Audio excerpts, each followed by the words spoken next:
Hi, everybody. Welcome to Kaiju and Coffee. I'm Travis. This is Nick. Hello. Today we're going to be talking about TriStar Pictures' Godzilla from 1998. It stars Matthew Broderick, Jean Reno, Hank Azaria, and some other people I don't really know. But it's directed by Roland Emmerich. He did Independence Day, which Scott and I really like, and then he also did Stargate, Independence Day, then Godzilla, and then The Day After Tomorrow, 10,000 BC, 2012, and then some movie about taking down the White House or something. There were like two of those. I don't know which one he did. But anyways, and he works a lot with Dean Devlin, and Dean Devlin was a producer and a co-writer of this one as well. And that's they just really like to blow stuff up. They're the blowing stuff up guys and destroying monuments guys. And Michael Bay, right? Yeah. Michael Bay did it a little flashier, a little edgier. But yeah, these guys, they definitely like to blow stuff up, and that's kind of what the film is. And so we're just gonna get right into it. Godzilla 1998. 20 years. Yeah, it's been 20 years now. Hard to believe. Me and this guy, it's got a lot of nostalgic value for us because you saw it in the theater. Yeah, when I was 8. I saw it in the theater. They started running promos for it like a year out with little teaser trailers, the foot coming down on the T-Rex skeleton and stuff, trying to bury Jurassic Park and Lost World ape and that. But for somebody who grew up on Godzilla films, this was unprecedented. How many? The first one you get to see in the theaters too. Yeah, people were watching these for years, and then all of a sudden they can go to a theater and see, like a Hollywood budgeted film. It wasn't a big budget for what they would need for this type of thing, and it shows in some places. But actually, that's why Roland Emmerich took the gig, is because he was way below what other directors would take to do it. And then when they saw how good he was, with the '94 Independence Day and stuff, and they were like, all right, we'll give him a little more money for it, but not much. But yeah, so I saw it in the theater. You saw it in the theater. What did you think? When I was a kid, I loved it. Yeah? I didn't... To me, it was just like a different version of Godzilla. I Right. accepted it as that. Mm-hmm. I was a bit disappointed that there weren't any other monsters in it and all that, but Right. I enjoyed it. Yeah, certainly I did too. Filmmaking had jumped so far ahead at that point. A decade represents a big advancement. Any decade really is going to be big.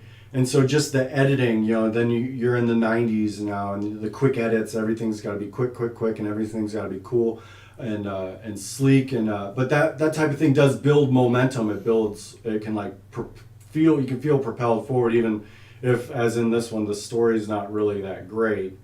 And so, but then and with that, and then with advancements with computers and everything, you can see Godzilla interacting with military vehicles beyond just standing there having missiles fired at him, and he's just sitting there taking it. And it's that scene in everyone where he's gonna stand there and let him shoot him with everything, and it won't work, and he'll knock shit out of the air and step on tanks and all that and whatever.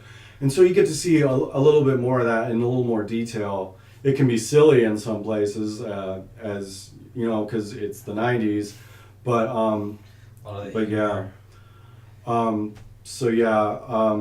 It was kind of weird. I hadn't watched this film since I was a kid, but I had seen, it's like a big thing for people to talk about. It was like a dark period in films, and when CGI really wasn't that good, but they were, they relied on it so heavily. It's like a fully CGI character, which basically hadn't been done much. It was Jurassic Park. Jurassic Park still looks great today. Yeah, and that's when it became a thing. Yeah. And so then not everybody can do Jurassic Park. Yeah. Not everybody is Stan Winston with that type of stuff.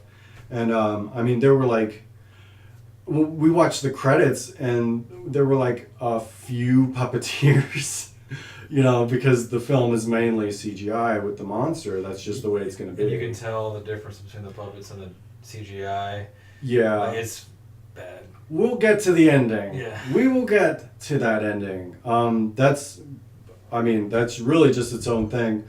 The film on its own, you watch it and it's the rainiest film I think ever. we were Fucking monsoon. we were trying to keep track of how many rainy shots versus sunny shots. And there's a few more in the beginning because they're like, you know, they're world jumping a bit, going here, there, everywhere, and it's not rainy everywhere, but it's mostly rainy everywhere.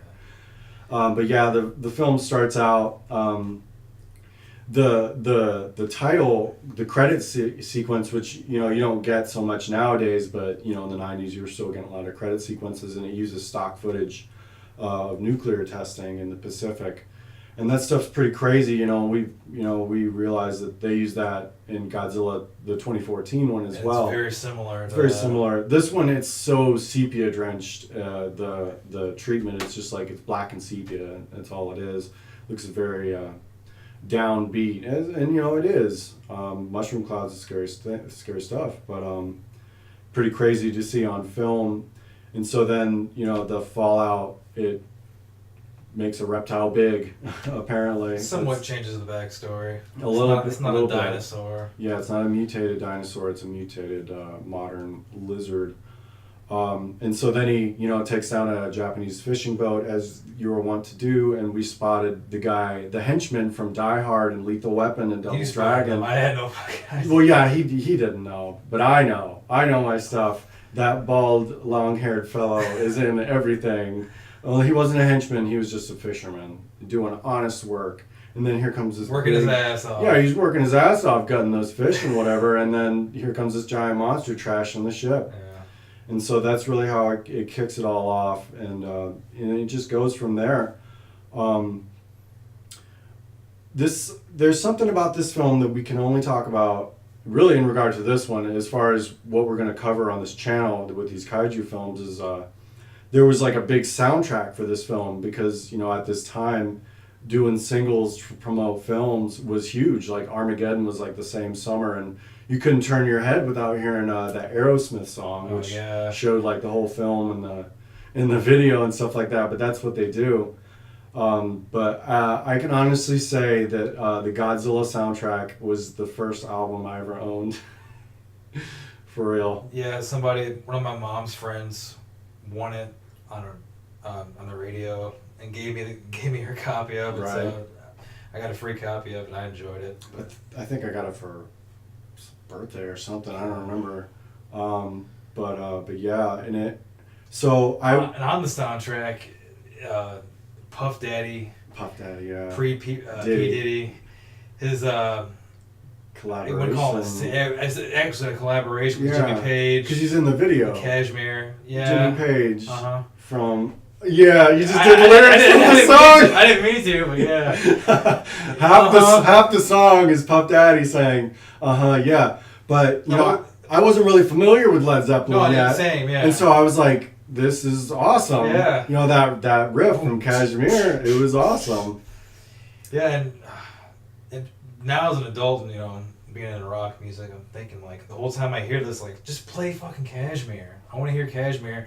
All 8 minutes of it. Yeah, and I believe it's the Wallflowers. They cover David Bowie's Heroes. Yeah, they're the next one up. That was the next song. I mean, the Puff Daddy one was everywhere, but yeah, Wallflowers was the next one up. They had a video as well, probably gave away the other half of the film. So that one I think actually sounds pretty good, but the Puff Daddy one is just like a shitty remake of a classic song, which, is a remake of it. And he channels Robert Plant hitting those notes. Oh, spot on. Yeah, spot on. Spot on. But yeah, I actually I knew somebody that had the single, and so when he says "fuck," it's bleeped out. But I was like, I didn't even notice it. I have the album. He says the fuck word. Where? When I'll fucking bite you. Oh yeah. He was pissed in that film. I think he was pissed at Godzilla. That's what I like to think. Also, Rage Against the Machine was on the soundtrack, and they must like that song because it's on their live album. Yeah. What is it? No Shelter? Something? Give Me Shelter? No, just kidding. That's a different song. That's a good song. Yeah, Jamiroquai's on it. Silverchair has a title track on it. It's definitely a time capsule. Yeah, record. Seriously. But I mean, I only ever listened to like a few of the songs on it. Like Green Day is on it. They did Were they? Yeah. Okay. But on which other of these kaiju films are we going to be able to talk about the soundtrack? Like Godzilla versus Megalon does not have a. Yeah. You mean Jimmy Page isn't on that one too? Well, all right, we're not doing it then. Well. So yeah, wow, what a trip down memory lane Godzilla the soundtrack is. I hadn't seen it in a long time, and when I watched it, I enjoyed it again. It was like you said, it was a trip down memory lane. The film? Yeah, the film. Oh, okay. And I think it's because of the nostalgia for it that I can still find some enjoyment in it. Right. But if I was just coming into it and had never seen it before, I probably wouldn't like it. It's not a fun film to look at. No. That was a conscious decision on the filmmakers' part. All the rain. You were saying like it's like the T-Rex part in Jurassic Park, but only the whole film pretty much. I think with a lot of these, they're trying to make they're trying to tie in the fact that Godzilla, he's like a force of nature. Man splitting the atom has defied nature, and so it's like it's biting back with Godzilla. And so, you got the tidal waves and Godzilla 2014 and the EMPs and all this shit. And then, and then the rain, just the constant rain. I guess it's trying to make an undercurrent of themes like that. But yeah, it's not really fun to look at. It looks really grimy and gray. And, they changed Godzilla's design drastically. Oh, yeah. And they say to make him like blend better with the buildings of New York, of course, this make them more this realistic. South Pacific nuclear monster, he's got to blend in New York. We might as well talk about the CGI. You knew that was going to come up. Yeah. It's talked about a lot. A lot of people are really not crazy about it, and actually, really, there's shots that work and there's shots that don't. There's some angles where it works and there's some angles that it doesn't. And every once in a while they'll use a prop or a puppet or whatever. But like when he was holding the head was holding the truck, that looked like a puppet.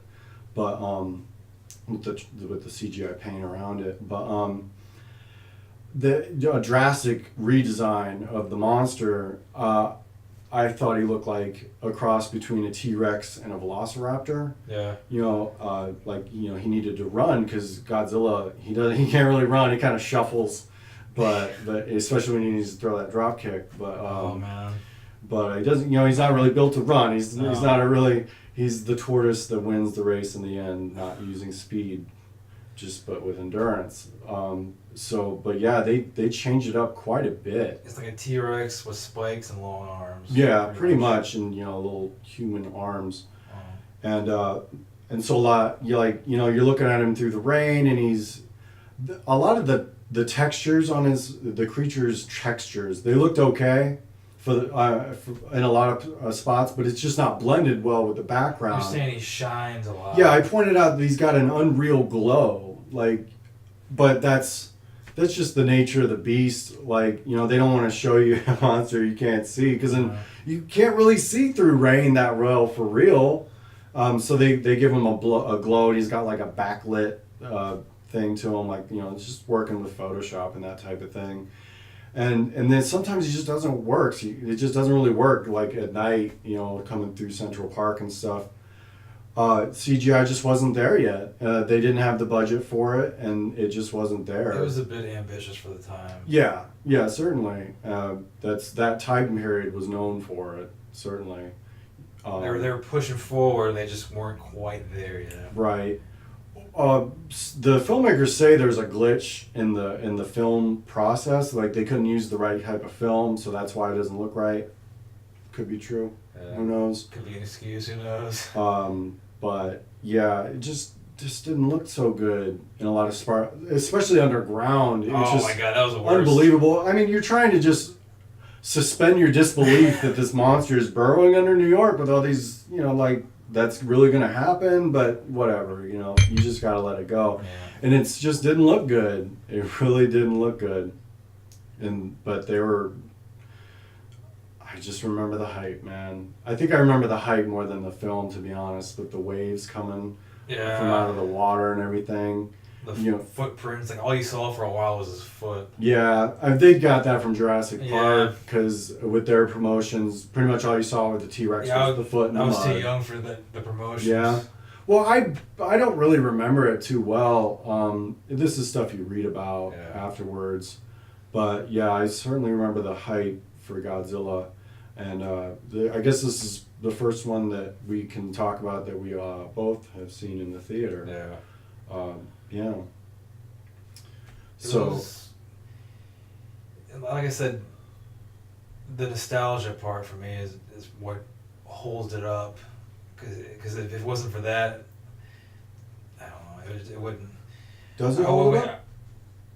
Just the nostalgia for me. Like Okay. I can go back and revisit it, every few years or whatever it is. It's hard for me to imagine watching it again, Yeah. other than for the review like this. Right. I could probably watch it again in like 12 years from Yeah, now. unless it's one of those. It's gonna have to be a while. Unless you want to be like, hey, what's a bad film we can put Yeah. on? There's that Godzilla from '98. Let's talk about some of the humor if you want to. Well, yeah, we can certainly talk about the humor because there was certainly a lot of it. All the humor that Godzilla 2014 lacked, Godzilla '98 more than made up for. It was those recurring gags. It was the '90s again. They're coming back to haunt us. You want to put on a '90s film, you got to take the good with the bad, and sometimes that's going to be lame humor, and that's timeless, anyways. Lame humor, but the way they're really shoehorning it into these, a summer blockbuster like this, that's just the way it's going to be. Certainly, the French jokes were great. Yeah. This is pre Freedom Fries era French too. You call this coffee? The coffee, they just couldn't get good coffee. I call this Starbucks America. wasn't out yet, I guess, or it wasn't that It wasn't big. big, I don't think. So, and maybe they probably, and if they made it now and they wanted to do that joke, they would just shit on Starbucks. But yeah, they got call this America. Even the French roast. Yeah, and the jokes of Matthew Broderick's character's last name, the first couple times were acceptable, but it just dragged on the whole movie. I got the impression that his name was hard to pronounce. Yeah. But yeah, of course, as we know, that's the name of the Godzilla creator, the designer. So jab at you, Godzilla creator. Your name's hard to say. It's Tatopoulos. You can say it right because you hear Matthew Broderick correct people so many times throughout of it. He's the worm guy. It's Tatopoulos. So yeah, the humor, that's just something you're gonna have to put up with. The French jokes, they even try to end with a zinger from Jean Reno, but that's the false ending because then there's the false ending where Godzilla comes back at the end. You think he's dead. Spoilers, he's not. But then he is. He is, but he's not. So you think you're done with the slog, and then it hits you with he comes back to get you, like Freddy Krueger. The movie drags more now after watching it all these years later. It just seems like it never ends. Yeah, you're just like, here's this section, Like here's 2 or that 3 section. false finishes. Yeah, a lot of false finishes. Godzilla's not even in it that much. No. They just don't have the budget for that type of thing. Let's talk about the babies. The babies. Well, that brings us to the ending. Yeah. The ending is when it goes full Jurassic Park. There are so many homages. The marketing department hated on Jurassic Park so bad it shit all over it. But then they go to It this. wasn't big enough. But then the last act, the first last act of Godzilla, they're just aping it. They're pushing open doors and looking through windows. You got people creeping up. Godzilla has a clever girl moment. Very clever. Yeah, he sneaks up on people pretty well for a big monster. But yeah, the little babies, they don't hold up too well either. The CGI, like every once in a while it's a puppet, but usually it's not. And they're basically just velociraptors, which there are hundreds of them. Yeah. And they're really slow. Because they can be basically like zombies. They're very zombie-like. They have to build up speed. They do. They're fast after 3 or 4 seconds of walking. Yeah, but they really take their time. They could eat people at really any point, and they just don't. But speaking of the clever girl part, there was. I'm not going to nitpick this film or anything because you don't have to. The flaws are pretty apparent. But one of the things that really had me engaged as a younger kid was like seeing Godzilla interact with military vehicles in more detail. Like typically it's just a scene where Godzilla stands there, he gets missiles shot at him and planes fly by and they shoot at him and he just no-sells them. And he knocks a few out of the air and he shoots them and he steps on them and whatever. But you finally got to see like military Humvees shooting at him with machine guns, driving along fast, and he's chasing them and they're chasing him, and very terrible at shooting him, by the way. Like, I understand your adrenaline's probably up, but he's very big. But you see pretty much every shot that the military fires at him is a miss. They never hit him. All these tracer rounds, you can pretty much cut an outline around him and you just miss him. But so yeah, you never got to see Godzilla chase a Humvee, get chased by a Humvee, bite at individual people, chasing cars and things like that. Helicopters, way too many helicopters for that enclosed space, but you just paint in as many as you want. That was overload. So he sets a trap for the helicopters. He's smart. He is a clever girl, as Jurassic Park would say. And he sneaks up on the helicopters somehow and takes them out. And then he chases one for a long time. And this guy had to sit here and watch it with me as I yelled at the screen, "Fly up!" He's chasing this helicopter on the deck through these New York skyscrapers. And he's weaving around trying to lose him. Just go up. And he eventually thinks he loses him. And of course, Godzilla sneaks up on him and bites him because he didn't just fly up. Because Godzilla can't fly yet. He can't tuck his tail and breathe his breath down and propel himself up like that one. And we saw him on land, underground, in the water. Like, were they planning on making him fly in the sequel if they ever had one? Right. Well, the fire breath is different. It's like, it just makes, if something ignites it, makes it bigger. But it's not fire breath. I've heard conflicting reports about they did test it with the audience. They didn't test it. Like they weren't going to have the fire breath, but it just didn't look right, so they just did it. I don't know. I think as a kid, that was probably the biggest disappointment out of the whole movie. It was like they didn't breathe fire. Like I could tell that it was just an explosion from the cars. Yeah, that was pretty weak. It's like it's Godzilla. He's supposed to breathe fire, or is it atomic breath? Whatever. It was pretty weak. Yeah. But yeah, he got to make the military look good, bad on land, air, and sea. No one could hit him.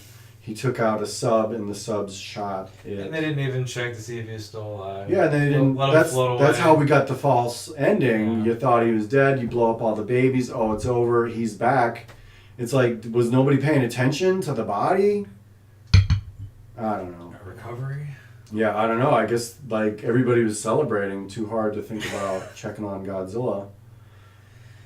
There were a lot of uncomfortable shots of the World Trade Center. There were quite a few shots, and at one point, lightning strikes it. It did strike one of the towers. And this was just a few years before that. So yeah, I found like I really noticed that with any film where you see that, and you can't help it. Any New York film. Yeah, that's what I mean. Yeah, that's people of our generation. That's what we're gonna think about. But yeah, the film is more than that. It's a sum of many parts. What did you think of Matthew Broderick in this? I don't know. Some of the scenes, like where he was being called out. Yeah. For going to the press. Right. It seemed like he was, I don't know, maybe phoning that in. It didn't seem like somebody that was trying to like defend himself and like explain himself. It's just like, I don't know what happened. Very golly gosh, shucks, all you guys. I'm really hesitant to criticize actors because it's a hard job. It's a hard job. I don't know shit about it. No. Like I can act my way out of a paper bag. Same with like directors and well, that's the thing. There's so many moving parts. Yeah. Like, what was that all Matthew Broderick's fault? Right. Like, who told him to do what? Like, how much input did he have? How much input did the producers have? The studios, the director. I think the actors a lot of time the actors get a lot of the blame Yeah, most of the time in a movie. Like, it gets criticized for whatever reason. People typically blame the actors, at least right. especially back then. Before you had a lot of people that might be more educated on how films are made now. Right. So yeah, I don't know what to make of Broderick in it. He wasn't, as a main character, he just wasn't that interesting to listen to, No. look at. His performance, his reactions, they didn't really engage you. The Wallflower song, the David Bowie cover, it's We Could Be Heroes Just for One Day. I think that's not an accident. It's obvious, like they're like hammer this theme in, that like this is not an anti-hero, but very much an unexpected hero. It's just a regular guy, and then they're like, hey, stop fucking with worms in Chernobyl and come chase monsters. I don't know anybody that really identified with him or really found him all that memorable in the role. I don't know too many scientists. Well, I mean, you're just supposed to be able to project yourself onto the character, and it's just not a fun film to do that with. No. It's not a fun character to do that with. Like, it's just not. Yeah, it's why I think there was a lot of backlash against it, and rightfully so. It's petty. It's taking shots at Roger and Ebert for no reason, just because they didn't like his other films. It's like, so what? Yeah. Why don't you focus on a good film? Yeah. Focus on making a good film. Why don't you stop wasting your money on all these rain machines, and your shots will look more in focus? I don't know. Like, I don't know when the next time I'm going to watch this is. It's going to be a while for me. Yeah, like, I hadn't seen it since I was a kid. Like, I think we rented it one more time after seeing it in the theater to show it to somebody else. We just watched it, and I watched it last week for the first time in a while. Like, when I watched it by myself last week, I enjoyed it more because I hadn't seen it in a really long time, but I'd seen it again. Yeah, I mean, we put it in just so I could see the helicopter shot, because I appreciate a good sweeping helicopter shot. I think there's really an art to aerial photography, and so I'm a glass half full type of guy, and I'm gonna find something that I like about anything, and that's something I can typically find about a film if it's got that. And we saw it on the big screen on the flat screen, so we could actually see the line where the CGI started. On VHS you couldn't really see that as well, but that looked great in the trailer. The clawed up bow and everything.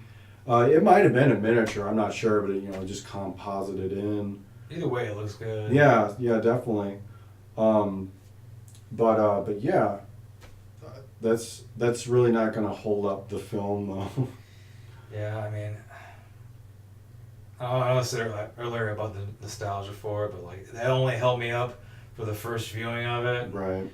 And yeah, after seeing it again, I don't ever want to see it again for probably another decade. Well, the next time you watch it, I want you to watch your VHS copy that I know you own, because I remember we found it in your box of stuff. He's got a VHS copy of it. It's all green, that lime green with the eye on the front. Very, the marketing, man. I had books and all kinds of stuff. We're gonna remember the marketing more than we're gonna remember the freaking film, dude. The Taco Bell commercials. Yeah, of course, the Taco Bell with the little chihuahua. Here, lizard. There were little toys that talked, all kinds of shit. Well, we forgot to mention some of the language that wouldn't be acceptable today. Yeah, I've seen this director's work. More of it. He's it's just disaster porn. He likes to blow shit up and destroy monuments. But the language certainly would be cleaned up a bit. There's there's just some stuff. I don't know, either of us want to say it now, but yeah, it's in there. But yeah, it wasn't bad for '98. No, it wasn't. I mean, it's nothing too bad. No, it's not. I don't think people are going to be out in the streets protesting this 20-year-old film. Happy birthday, yeah. 98 Godzilla, by the way. But yeah. Where's the time go?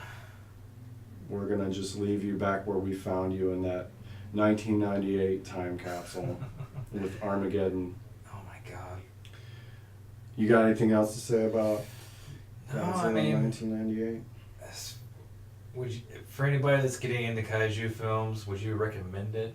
I wouldn't. I don't know. Did it leave any type of impact at all? Any type of? There was a show, right? I mean, there was. A cartoon. You yeah. said you heard it's not bad. Well, I mean, I watched it when I was a kid. Oh, you did? Yeah, it didn't Okay. last. It didn't last long, but I enjoyed it. Yeah, I think it was just one season. Yeah. I knew it existed. I think you reminded me about Like he it. fights monsters in it. You know. Well, that's a step up. Yeah. So it's for kid and a cartoon. It was enjoyable. Right. You know, it was unfortunate it didn't last long. It seems like when you're a kid, all the shows that you really like, they get canceled. Yeah. So that was one of those. I gotcha. Well, I mean, he showed up in one other kaiju film. Oh yeah, Godzilla, Final Wars, just to right. get destroyed. He got one-shotted. Everybody got one-shotted in that. Like, Godzilla's just like, I'm going to walk through all my enemies in one film. That was a and clusterfuck. they were like, okay, have at it. Yeah. I guess we'll have to do that one at some point. Yeah. It has, like, Matrix-like martial arts. in it And stuff. Don fucking Fry. That is the one with Don fucking Yeah. Fry. Hell yeah. We're going to have to put on some old UFC for him. Yeah. But as far as this movie goes, I wouldn't, unless you want to watch, unless you really, really are into kaiju and even action movies, I'd give it a watch. But besides that, no. Yeah, no, I mean, if you watched them all, You might as well watch this one, I guess. yeah, I mean, why not? But otherwise, leave it back in '98. That's all I got to say. Yeah, me too. All right, well, that's it for us here at Kaiju and Coffee. Thanks for joining us, and we'll see you next time.